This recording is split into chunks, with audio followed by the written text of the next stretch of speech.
Welcome to Ignitia Parent-led option training. In this module of training, we are going to review your portal for assisting your child with their Ignitia schoolwork.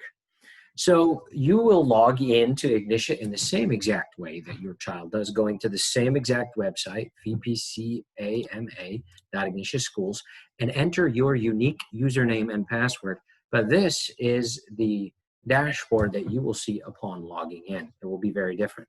So I'm going to review this dashboard with you and explain to you exactly how all of this works. There are several menu items on the top. Let's review those. We have home, assignment alerts, and assignment alerts is something that will show you all of the assignments that your child will have done during whatever period you define. For instance, today, something that has been reassigned or something that is overdue. You can go ahead and check for a period of time and see how those might work. It's most helpful if you use this every day and just look at the assignments for your children for that day, for your student for that day. You'll also see students.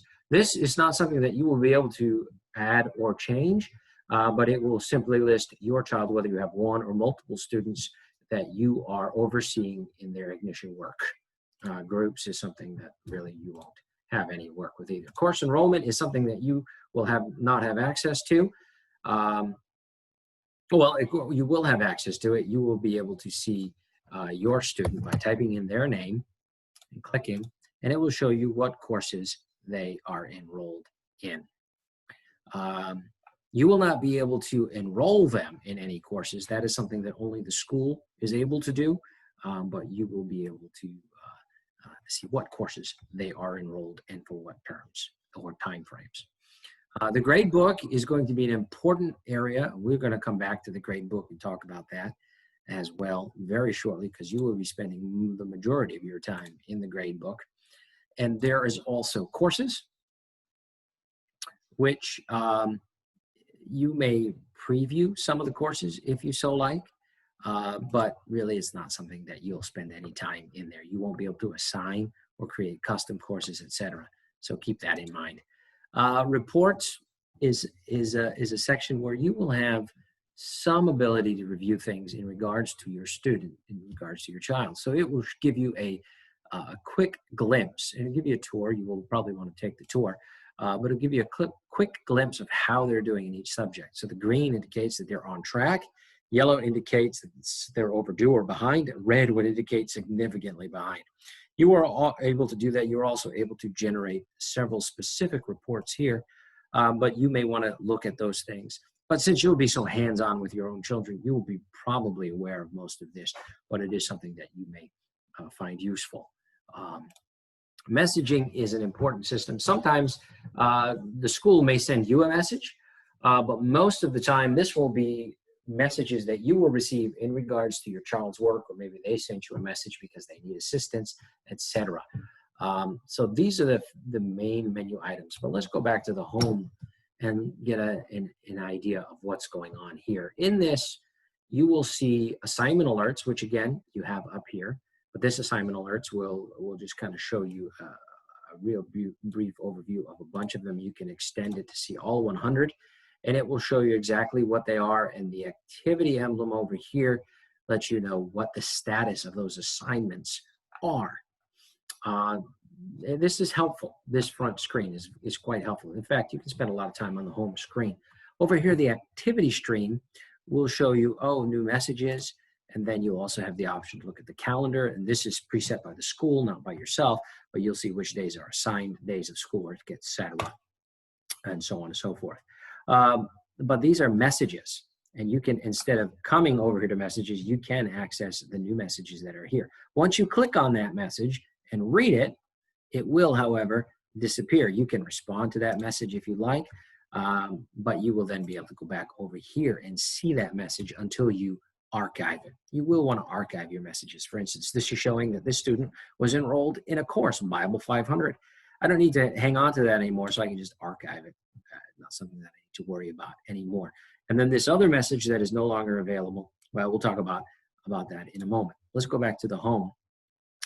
Your job as the parent-led Ignitia responsible adult will be to make sure that the student receives the assistance that they need. You've already reviewed the videos concerning how Ignitia works and lessons, quizzes, etc. This is going to be your main stop every day, throughout the day, for you to be able to see what your student needs help with. For instance, this student, I can see under action items, these things need to be done. I need to grade an assignment. There is a blocked after failed attempts. How am I going to respond to that? There's a help request. How should I respond to that? Another grading project. This would be a project. It doesn't say that, but I know it is, and we'll talk about that in a minute. And then another help request that we can kind of see here. So let's take a look at these things. And where else could I find these? Well, Gradebook. And my personal favorite spot in Ignitia is the Gradebook. Because in the Gradebook, I have this tab that shows me all of the action required items and what the status of that is. And I'll show you how we can access those in a minute. But I also have grading. And here in grading, if I go to my student, I am able to see all of their subjects, and then I am able to really pop things out and see exactly where everything is. In Bible, in this first unit where they're at, I can see every lesson, its due date, if it was started, if it was completed, how many attempts were made on that lesson. By clicking on it, I can see, oh, they attempted this lesson on 7/29 from 1:50 to 3:24 p.m., but they only got a 30%. Now, if I'm looking at this, I realize, well, they started at 1:50 and finished in it, and after well over an hour and a half, they only did 30%. That's not too great. And then I look here, in 1 minute or 2 minutes, they were able to finish it and get a much better grade. So that would be an indication to me, maybe something's not right here. What's going on? I could look at this lesson and see they haven't finished any questions, and they started at 12:35 and they didn't carry on that particular date. So I can kind of see how things go here. If I see this exclamation point, it means something needs to be graded. So let me click on that exclamation point, and it's going to bring me to this lesson. And it's going to bring me right to the thing that needs to be graded. Jesus is my Lord and Savior. I spelled this wrong. Now, you see I sent this just to make a point that here I will grade it. So the question is, God said to plant some plant, some water, but God makes the plants grow. 1 Corinthians 3:6. What does it mean to plant and water? And 2, give an example of how a plant person grows. I obviously did not answer this question correctly. I was simply attempting to submit it so that you can see, but I want to show you how this works. How can I best grade this? Well, how do I know what the right answer is? Well, you can go back up and show the lesson and go back through and see the work. That's fine. Or you can click here. You have access to the answer key, and it will show you the correct answer. This is based off of the reading material. So you will take this and compare it to how the student answers their work. Now, if you see that there's something spelled wrong, no capital letters, etc., so on and so forth, don't just, again, they need to get 100% on every lesson. So that means that you need to be able to put the full 10-point value for this question here. If you can't do that, because there's some spelling errors, etc., then you want to send it back to them. There's 2 ways to do this, okay? The first way is to click back up here and assign. It's going to reassign the whole lesson to them. You may not want them to do that. They don't necessarily have to do all the questions over. They just need to fix this one question. So here you would reassign this question. Now the status has been changed, and the student will once again have access to this. It will show up in their assignments, and they will be able to see, oh, I got to click back in here and do whatever. I would also recommend at this point you send what's called a help message. And here, this is a message you could say, spelling is not correct. And Lord should be capitalized. That might be an example of the message you want to send. You'll send that to them. The student will see that. It will be associated with this question, and they will be able to correct it, resubmit it. And once they do, you will be able to go back.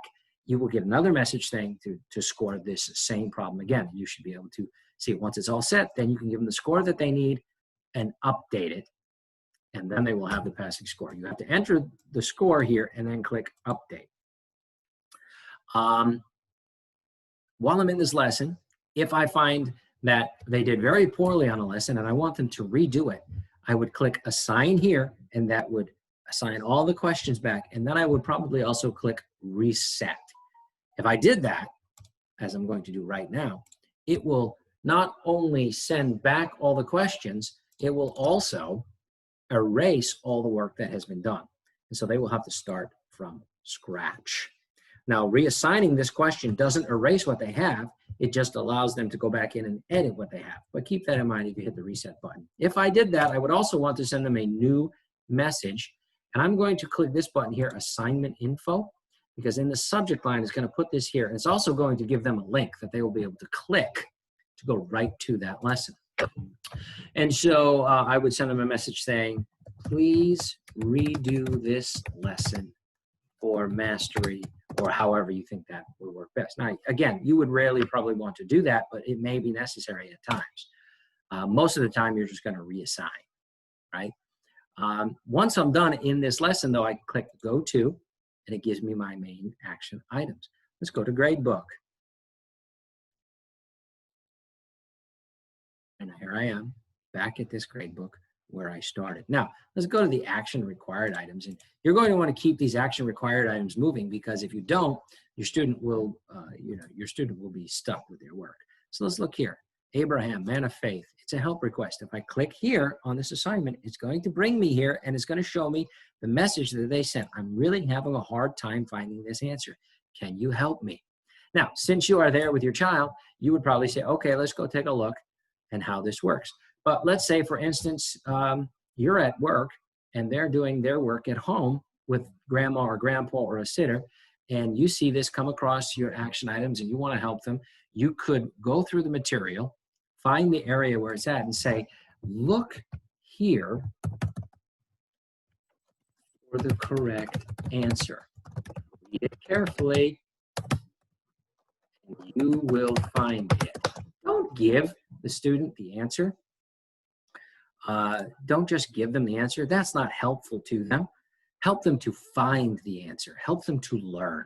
That's really what you want to do. And then you would put in here, see the red note for help. Reply, and that will send them back a message. They will know, oh, check out the red teacher note.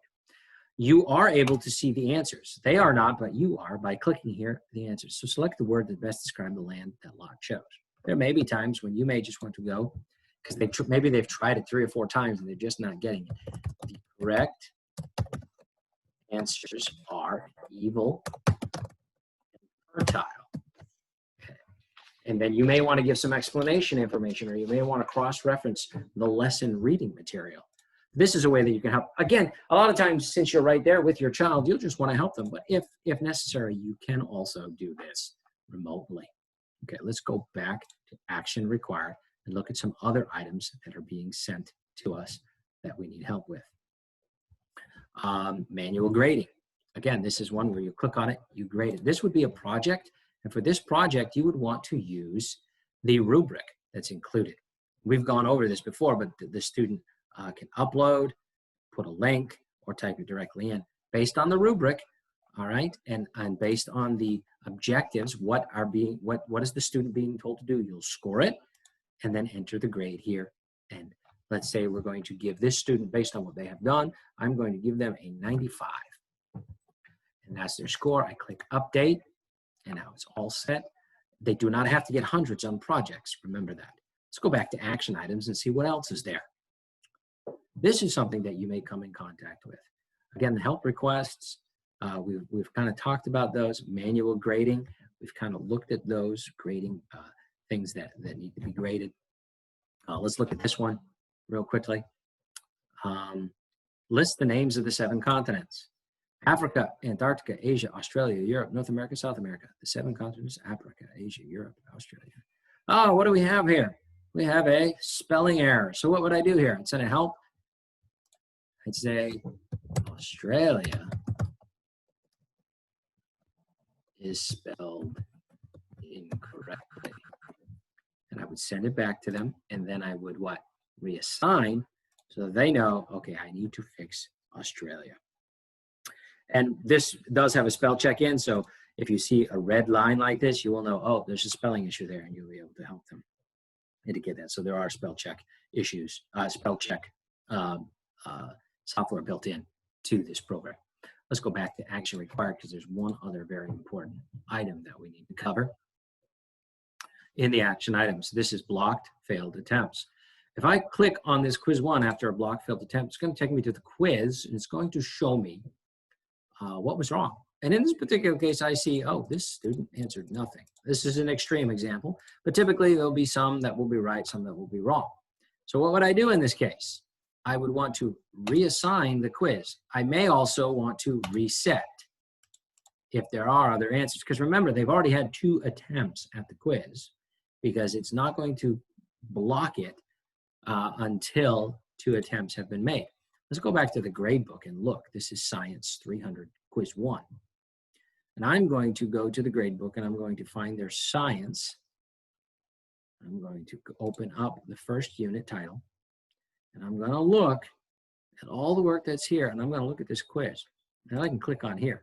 I can see, oh, 16.7 the first time, 0 the second time, another 0. We can kind of see what's going on. This may be an indication to me. I need to spend some time working with them, but I want you to notice this.